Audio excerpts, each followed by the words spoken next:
Hello students, প্রতিদিনের মতো আজকে আবার আমি হাজির হয়েছি একটি নতুন ভিডিও নিয়ে। আজকে আমি আলোচনা করব সেকেন্ড সেমিস্টার শেখ হিস্ট্রি সিলেবাস নিয়ে। সেকেন্ড সেমিস্টার শেখ হিস্ট্রি সিলেবাস নিয়ে তোমাদের কিন্তু আমি মোবাইল নম্বর দিয়ে দিয়েছি, তোমরা চাইলে কিন্তু এই নাম্বারে আমার সাথে যোগাযোগ করতে পারবে।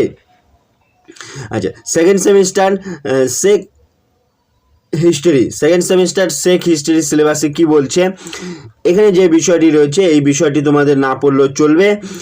এইখান থেকে কি বলছে, প্রথমে 1 নম্বরে বলছে সংগ্রহগার কি, সংগ্রহগারের সংজ্ঞা ও প্রকারভেদ, সংগ্রহগারের সংজ্ঞা এবং প্রকারভেদ। তারপরে বলছে সংরক্ষণাগারের কৌশল, সংগ্রহ, নীতি, নৈতিকতা এবং পদ্ধতি, এই বিষয়গুলো কিন্তু তোমাদের পড়তে হবে। তারপরে কি বলছে, আর্কাইভাস এবং সোসাইটির ভূমিকা ও কার্যাবলী পড়তে হবে। জাদুঘর সম্পর্কে পড়তে হবে, জাদুঘরের সংজ্ঞা প্রকারভেদ পড়তে হবে।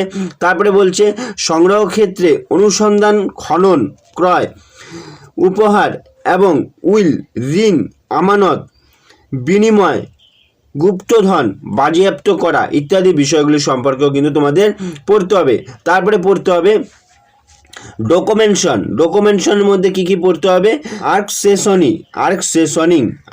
সেশনিং, ইন্ডেক্সিং, তারপরে বলতে হবে ক্যাটালগিং, তারপরে বলতে হবে ডিজিটাল ডকুমেন্টেশন এবং ডিঅ্যাক্সিশনিং, এই বিষয়গুলো পড়তে হবে। তারপরে পড়তে হবে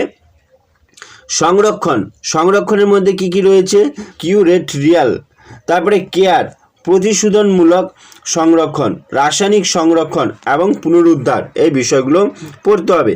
তারপরে পড়তে হবে জাদুঘর উপস্থাপনা এবং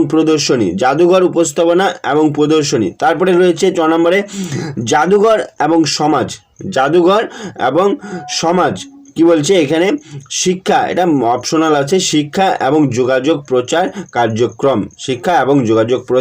কার্যক্রম বলছে। সেকেন্ড সেমিস্টার শেখ হিস্ট্রিতে তোমাদের এইটুকুনো সিলেবাস পড়লেই হয়ে যাবে।